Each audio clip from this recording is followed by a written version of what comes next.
So, we want to show you how to get in touch with your emotions.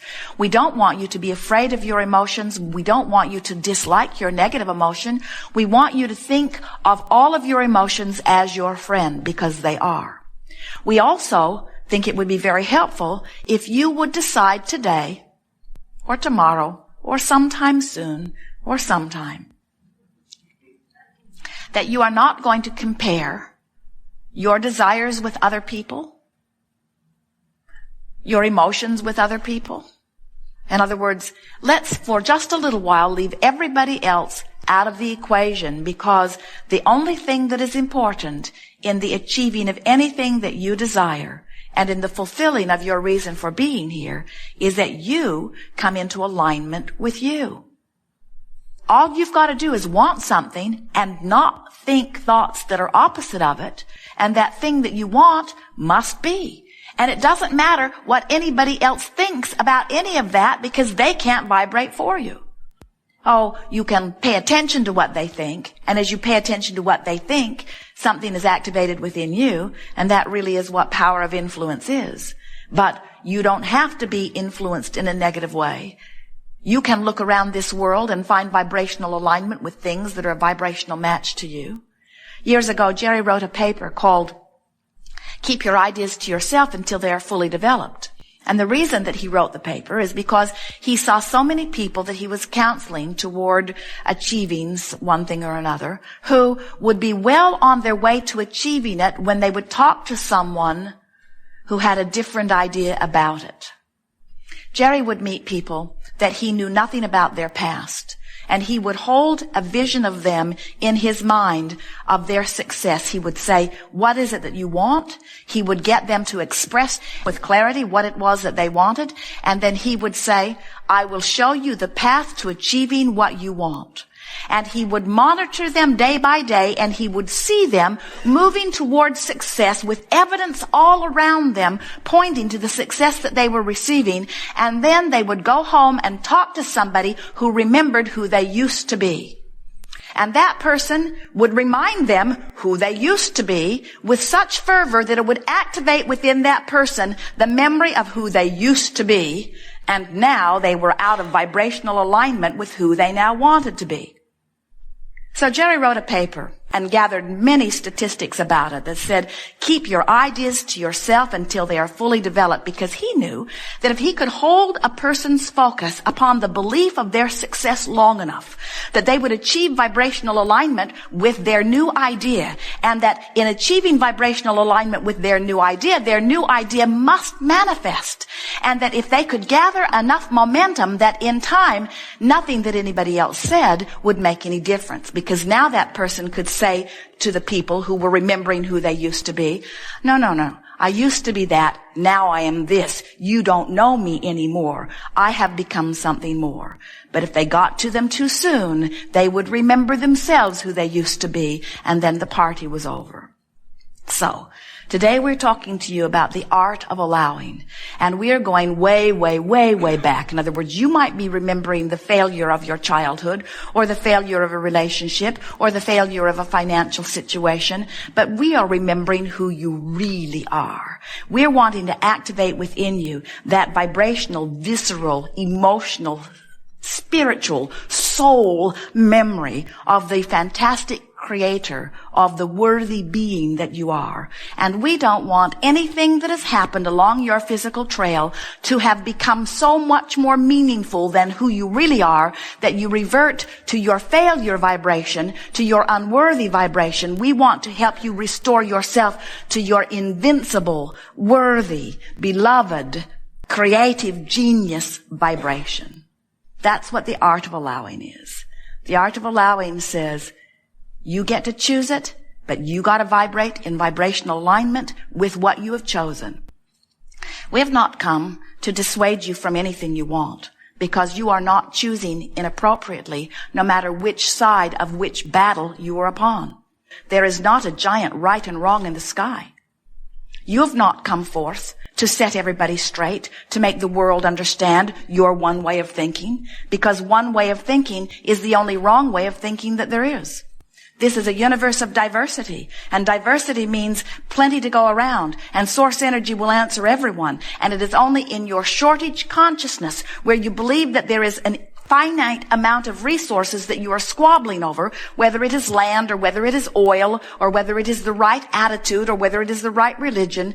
When you think that what you've got is the only place that it exists and you are fighting over it, then there is plenty of resistance to go around. The resources that you're reaching for are infinite. And your ability to achieve a desire for something means that the universe has the ability to deliver it to you with no exceptions. And so, if just for a few days you will say, I am no longer in competition with anyone, and more importantly, I no longer give a rip what anybody else thinks about anything. I'm going to spend my time for just a little while showing myself my vibrational alignment with my own source. I'm going to start guiding my life from the inside out. Now you're on the track that you were born to be on. Now you are fulfilling your reason for being. And oh yes, what was that again? Your reason for being? Joy. Joy, you say. Oh, surely there's more than that.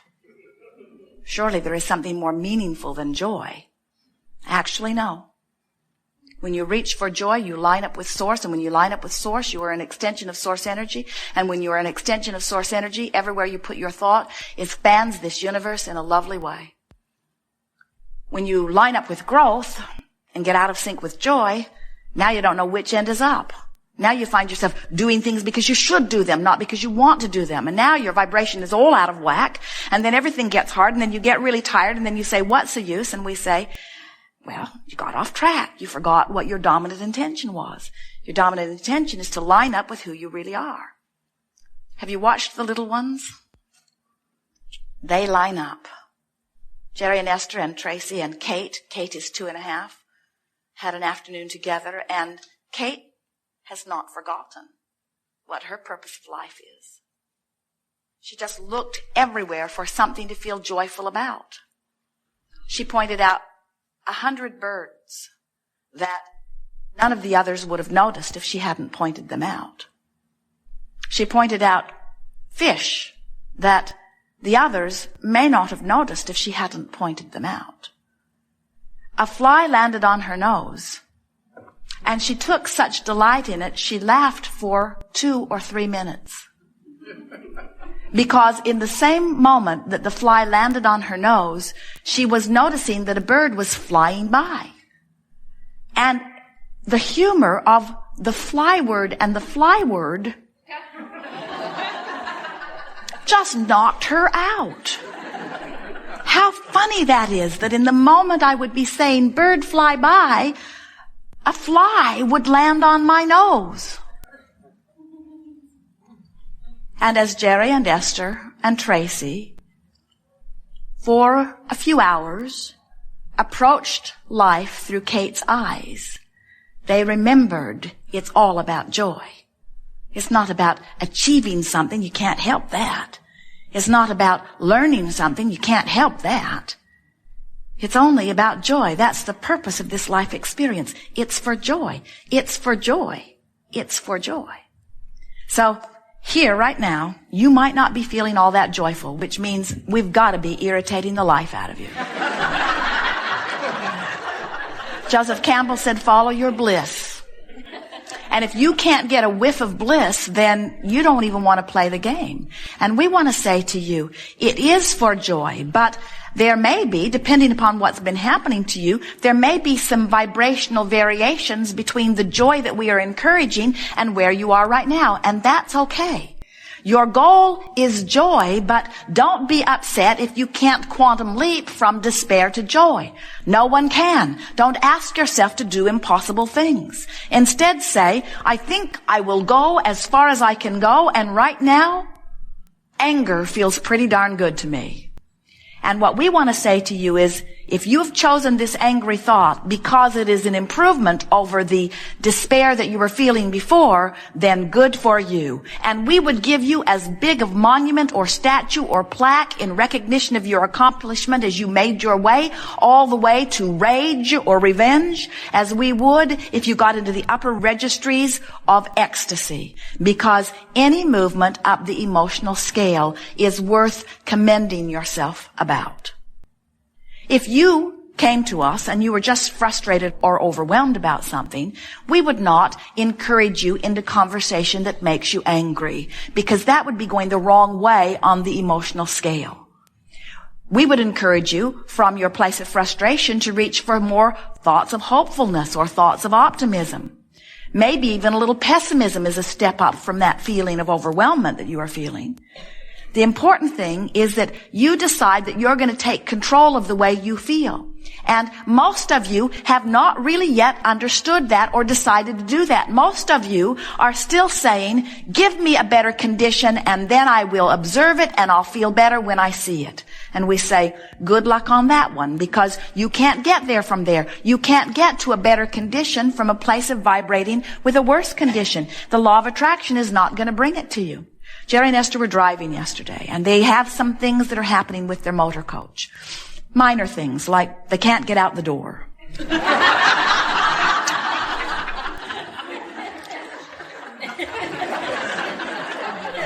When they put the coach in gear, it puts pins down that airlock the door shut. And then when they put the parking brake in, then it releases those, and so they can exit the coach. But for some reason, that mechanism is slow. So they're waiting and waiting and waiting and waiting to get out the door. And there is an emergency hatch, but it's very uncomfortable. Jerry said, I don't even think we can climb out this window, and look how far down it is. And so they have gathered a list of things that they are wanting to have fixed on their coach, and they will take it to Decatur tomorrow. But Decatur was not expecting them because it just happened. And the first appointment that they could get is the end of October. Well, they will not be in the area the end of October. And so when Esther called to talk to a man, he was very nonchalant. He said to them, sure, you're free to drop in. And Esther said, do you think anyone will have time to see us? And he said, I have no way of knowing that. And Esther said, well, it is quite a distance for us to drive over there. Can you give me your best guesstimate? And he said, I really shouldn't do that. And Esther said, well, if you were standing in my physical shoes, would you make this effort? And he said, you're welcome to drop in any time. And Esther hung up the telephone and she looked at Jerry, and they both said, he does not really care. He has no sense of concern at all. And then they began sort of beating the drum of that. And as they made their list of things that need to be repaired, they pointed out to one another, none of these things should even be on this list. This should be a better manufactured job. This should not be happening. And before they knew it, in about 10 minutes, they were both in a place that we would call frustration. Serious frustration, bordering on resentment. Not bordering, it was well into resentment. And just tiptoeing into the range of revenge. As Esther was picturing the big sign she was going to put on her coach, don't buy one from them. Actually, it had not gone that far this time. When Esther realized that her vibrational attitude and what she emits now in the next few days will dictate whether there is a slot for her or not when they get over there on Monday morning. In other words, everything about that future experience depends on how she feels now. Ooh, something to think about. So now she has motivation to feel good. Now, here's the thing that we want to talk to you about. You all, even Esther, often will use the motivation to feel good when we want feeling good to be the motivation. We want it to matter so much to you that you feel good. We don't want you to just practice feeling good so you can get stuff. And that's why you want to get the stuff anyway, isn't it? Don't you want to get the stuff so that you can feel good? So why not feel good whether you get the stuff or not? So then Esther began talking out loud, and she said to Jerry, you know, these people must have an endless stream of people that pass through their shop with situations just like this. It must be very hard for them to have personal care about every single one of them. They must have to sort of get into that nonchalant place just to be able to enjoy their work at all.